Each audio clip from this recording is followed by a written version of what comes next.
Lobster Magnet. Lobster's a 10, I told you grab it. Welcome to Lobster Magnets Review, the channel, the review. I'm here with my buddy Gorogregoro. Yo. And we are here to discuss Chapter 24 of Dr. Stone. Yes, we are gaining traction. We are the premier site of Dr. Stone reviews because a few hours ago, this one guy was like commenting on the video and he's saying like his name was whatchamacallit, Kryptonian Brilliance. Neat review. Looking forward to seeing your review of Chapter 24. And I was like, it'll be available in a few hours, maybe today, maybe tomorrow. So here we are. There is a growing Dr. Stone community. We are on the There's vanguard a demand for it. as the longest running, most consistent Dr. Stone people on all of anime manga YouTube. So, Greg, what do you think of this chapter? You know, we had some concerns like from the previous chapter about this new character, but like the way he's written into the story now, this is like it's working out beautifully, I think. Yeah, this was a really strong chapter. I like this chapter a lot. I'm still not. He hasn't really quite sold me, but he didn't derail things as much as I was afraid he would. Exactly. Yes. I was like afraid that the tone of the series would go completely off track and become something that I didn't want it to become, but instead we got more science stuff, and Seku was like taking things up. You know, I thought he just wanted iron to cure waifuitis, but now he's gonna fucking use iron to like build electricity and a magnet. I am like super invested to see what like DIY science he does and how the fuck he brings electricity to this little primitive village. That is super interesting to me. Yeah, that's gonna be freaking awesome. Can't wait. But like also like they're probably gonna get back on track on like the cure for waifuitis like eventually at some point though, right? Yeah, I assume so. Now that he has iron, he's gonna make that other sulfur dioxide potion doohickey thing that he's gonna like, you know, do the cure all. I assume this was just like sort of like a sidetrack thing. But hey, getting power is pretty important. And you know, it's funny that like the Gen Mist guy, and he's like, you know, oh, what do I want more, a harem or good food or ramen?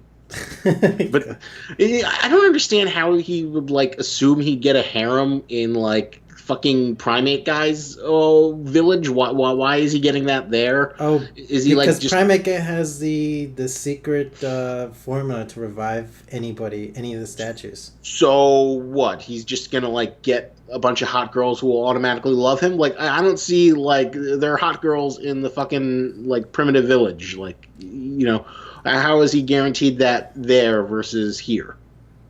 Well, I don't know. It's like we don't really know either, but it's just one of those things that kind of makes me scratch my head. But you know, he got to show his incredible superpower of magic tomfoolery. I guess like if he's the one like reviving the girls, like he could say like, "Oh, I'm your savior," like I'm the one who saved you from your stone prison. So he can like use that as like a way to. I guess. I don't know. It's going to be interesting if he's like some creepy pickup artist. I don't know. We're going to like fucking see that in Dr. Stone. He just starts negging on girls. You know, you were frozen in stone because you weren't pretty enough. Oh, God. I don't see that. I mean, so far his mentalist skills, just like his cheap magic tricks.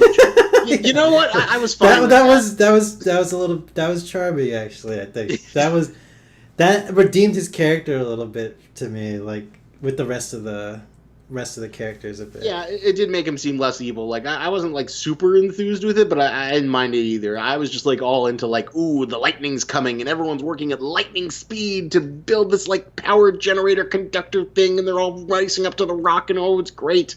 Everyone's working together, and then they had that great moment with the spear where, like, you know, Kohaku does that like little cat face thing, and she takes the spear, and then we get the quasi panty shot thing. The caveman panty shot. The caveman panty shot. Do cavemen wear panties? Like, do Stone Age people wear panties? This is the big number one question. Well, I don't know if she has like traditional panties, and oh God, this is such a creepy question to go into. But I think she probably has like I don't know We were some talking robe. about this earlier off record, off the Yeah, record. we were because remember they showed her when she was like in the wash, or, when she was like in the water and she was like getting I iron and stuff. vaguely remember that. She had Yeah, like kind of like a Japanese style bra, and I should know this term, but like the undergarment thingy, swimsuit. fukudoshi. I think like Japanese underwear, kind of. I think it's called a fukudoshi. Someone correct me in the comments. So she had like traditional Japanese style undergarments, and when they first introduced her, she says, "Oh, she's half Japanese and something or another." So we know that this like descended village is like has some Japanese characteristics, given the fact that they're the ancient descendants of people from Japan. As far as we know, we still need more backstory on that. So that custom, but it was kind of funny. It was like it was like one of those things where I was wondering like, oh man, is this Boichi like, man, I want to get some fan service in here, but I'm gonna do it in the most tasteful way possible with her doing acrobatics. So it was like this really interesting balancing act between tasteless and kind of tasteful. I That didn't felt it quite. too because Boichi is like a very tasteless artist in some of his other mangas. He's a completely tasteless artist. He's a completely tasteless artist who just fucking loves drawing like sexy pinup girls with nipples popping out and all kinds of fan service shit. So It was interesting seeing him, restrain himself. So, but good he on still got Boichi something. for restraint. He still got something in there. He still got something in there, kind of. Yeah. Like it was like I almost wonder. There's like some editorial argument where there was like, what is this? Well, it's an action pose. She's flying through the air. What does it matter? There's a spear there. Okay, that's fine for now. But remember, you can't sunken rock this up. Oh my Dr. god. Stone can't. This is the Stone world. You can't sunken rock it. For anyone who, is watching this, doesn't know Boichi's other work, just look up Sunken Rock. Yes, Boichi's Sunken Rock. incredible, full-blooded, quasi-Yakuza Korean crime drama. This is the same artist for Dr. Stone.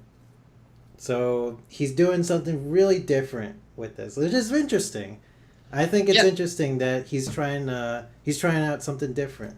Well, it's good for him though. That like I can't imagine that's the ultimate dream to like go from like doing manhwa to like legitimate manga and like the biggest fucking publication in the world. Yeah. That to me is like I think it's a very, very big turning point culturally in this fucking little sub niche world of ours, where manhwa is actually like being incorporated. It's kind of like how in America the people will like Quentin Tarantino will look for like foreign films to like steal stuff from, like Old Boy and whatnot. Old Boy. Oh, wait. Old Boy was that movie where that guy was trapped in a room for a while. Yes, it's a very famous manga that was turned into a very famous movie, and it's the kind of thing that that movie was so fucked up. There are lots of whatchamacallit. There are lots of American people who like steal from like Asian films, and then they kind of like take the elements they like and they assimilate it, kind of like how The Departed was based on this Asian Hong Kong film called Infernal Affairs. Really? It's basically the exact same set. Yep. So in a way, we're kind of seeing this where like the Japanese manga industry is now plopping up the Korean people.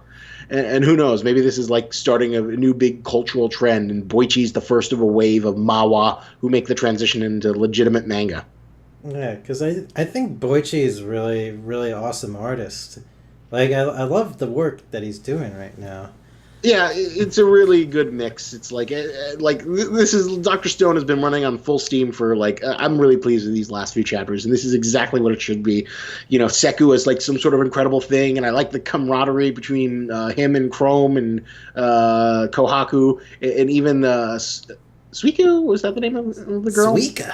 Suika, yeah, they're forming this cohesive unit. Suika prefers ramen over harem. And that's even, what we learned from this chapter. Yeah, It was very important. Ramen is much more important than harems. I like how at the oh snap, um, I'm not as afraid as I was last week. the video your Skype conversation froze for a second there. Okay, yours froze for a second for me too, but now we're clear. Okay. Basically, the Gen mist guy. I wasn't like as afraid of what he'd mean for the series as I was last time. Yeah. This is good. This is a good step for the series now. Like it's now going towards a direction which I wanted it to go.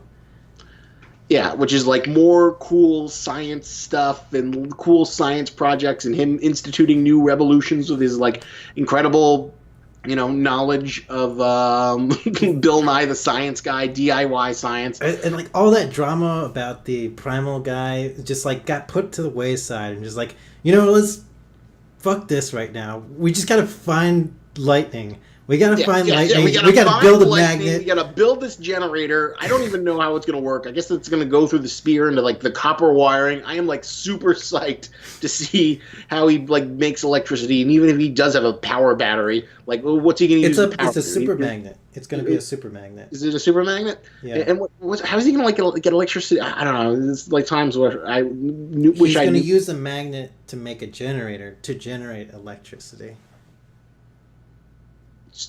How's he gonna make the generator? With I don't know. a board and fucking copper wire. I don't know. I guess that's the fun where we're gonna tune in next week. Yeah. And even if he does get a generator, like what's he gonna power?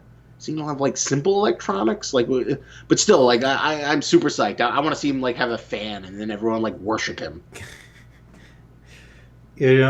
I really like at the end of this chapter too, like this little small panel of oh yeah, the harem being outweighed by the fans and the refrigerators. That was great. The little ballad scale inside what's his name's Jen's head, the mentalist's head, whatever his name is right now. I thought that was a great little sets of imagery there with the whole balance theme going on his head. It was a great little addition, and excuse me, burping. It was a great little addition to show like how the conveniences of modern civilization far outweigh his like, fantasy of like manipulating his own harem and not having to do anything. That was a cute little illustration. This had like lots of little cute little touches. I usually don't like facial fractures. I'm not a big facial fracture kind of guy, but I really like Kohaku's little cat face. I thought that was adorable. I'm usually not won over by that, but that was just maybe because like the spear had been like not like the guy who has it. The wolf is like that great of a character, but I love that he loves his spear so much and he has so much pride over the fantasy that he has this golden tipped spear, and to have his most precious thing ripped for him for the greater good of science, that was great. You know what? I feel like a lot of these facial fractures, sometimes with facial fractures in anime, it's like it doesn't feel as genuine. But like with this series, everything feels very genuine because like they're all put in this situation where it's just like they're stuck in the Stone Age, and any like little bit of scientific advancement is like a step in the awesome direction of like getting back to that civilization. It's just like any little step towards that goal is like really exciting. And that is a really interesting point because like you're right. Maybe that goes why I love Dr. Stone and facial fractures is because like they're so over the top, they're so like high energy, and they like I love the high energy for like these seemingly simple things, and they feel as epic and as amazing as like some super nen ability in Hunter x Hunter or some Dragon Ball power up bullshit thing. And that's what I really love about this series. And you're right. I do like hate facial fractures when they're like kind of like used as this like lazy default thing for emotions to like signal like these really obvious emotions, and they just kind of feel very juvenile. Yeah. But here they feel earned, and like facial fractures is like one of those things where like, some anime manga fans are like, oh my god, I love them, haha, it's so funny. Well, for most people, they're like off-putting, and they're like kind of like, oh, ew, this is this thing. Okay, go over there, you little Inuyasha weirdos. I'm gonna go watch Breaking Bad like a big adult normie person. Okay. That's an interesting analogy. Well, think of it this way: like, you remember how like Scott would try and get like Peter from Goucher College into like anime, but he would always be turned off of it. And half the reason was like facial fractures and stuff. Oh yeah. Okay.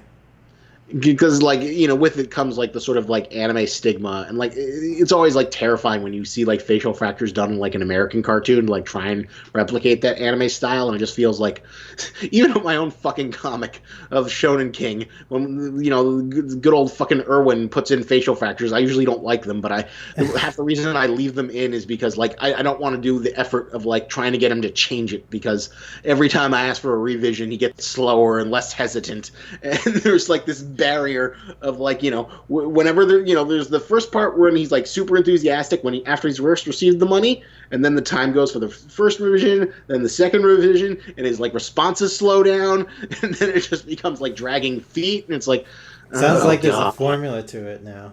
Yeah, there's 100% a formula, and like half the reason why there are like some facial fractures I'm not like 100%, that I would like personally be happier without, is just because like I'm gonna pick my battles. When there's something I really want changed, I'll press that. This I'll leave just because like I don't want to fucking get in a huge, dragging my feet to like get him to change it. But in Dr. Stone though, I'm really enjoying them. I love that little cat face, even though normally I'd find it annoying. Yeah. It was very similar to like Killua's cat face that he does occasionally in Hunter x Hunter. Oh my god, I forgot about that vaguely. Yeah, Takashi occasionally. That's such a subtle thing that he used to do. Back Every when now and Killua then. was actually a character you would see in Hunter x Hunter. But now, no more cat face now. Like 50 chapters in, we haven't seen any sign of Killua or Gon. It's been a while. You know what? I'm kind of fine without them. I'm kind of fine with them. I mean, this is a great story, even without them right now. But we'll get to Hunter x Hunter at some point. Yeah, we'll get to Hunter x Hunter in a little bit. But so, Greg, what would you give this chapter of whatchamacallit, Dr. Stone? Well, I was definitely pleasantly surprised about this new character that they introduced. So that question mark turned into, a plus. Yeah, for me it's a 9. I thought this was like exactly what I want to see out of the series. He didn't derail it with like stupid like Death Note-esque melodrama bullshit, and it's still a good, great series that's going strong. I might even give it a 9.5. Ooh, I did really like.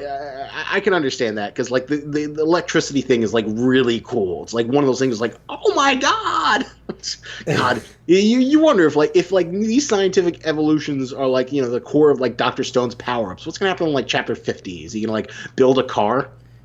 He could build a fucking car. He's like, this is the power of science. This is how a real sorcerer works, and he makes like a Stone Age like fucking iPad. It's like, coo, you only use your legs to move about for mobility. We have science and machines to do that for us.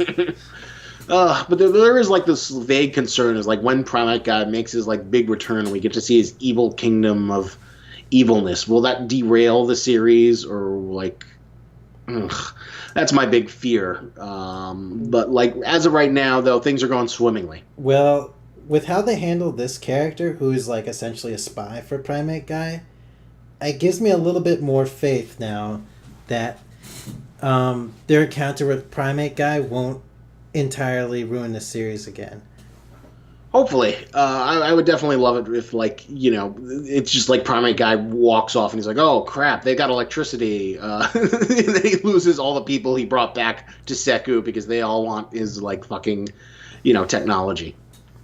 I wonder if this is like all planned from the very beginning. Like, you introduce the series like with a relatable character who doesn't know anything. Who's just like wants to get the girl of his dreams, and he's teamed up with this science guy who knows everything, and he's essentially like Rick from Rick and Morty. And then, there we go. That's the fan art we need. We need like Echo's Rick, and then the fucking dumb endurance guy is Morty.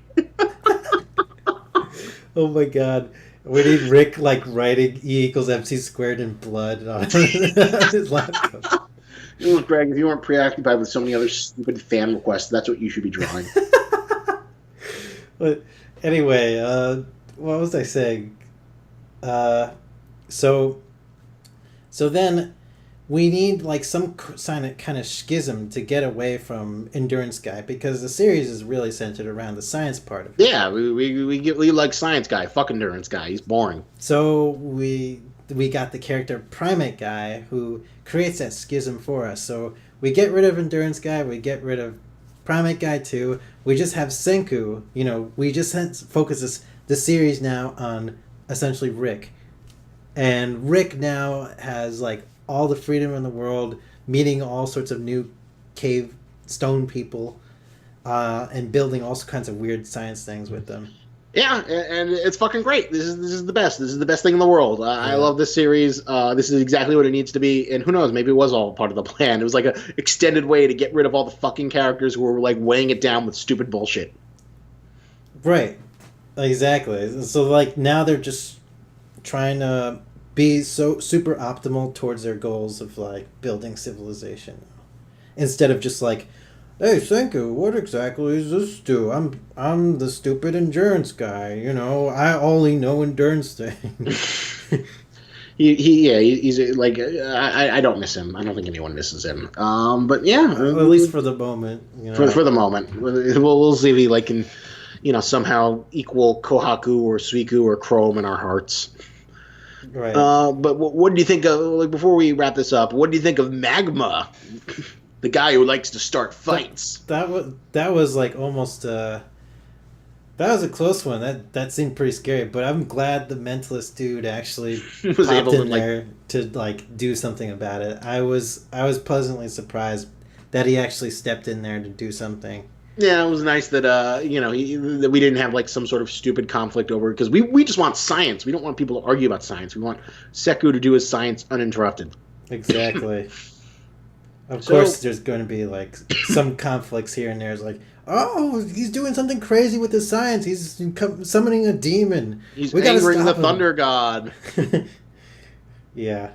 So, what do you think we should shill for? What do you think would be like a good?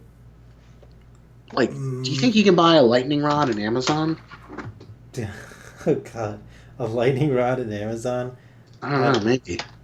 I don't think you can. What about?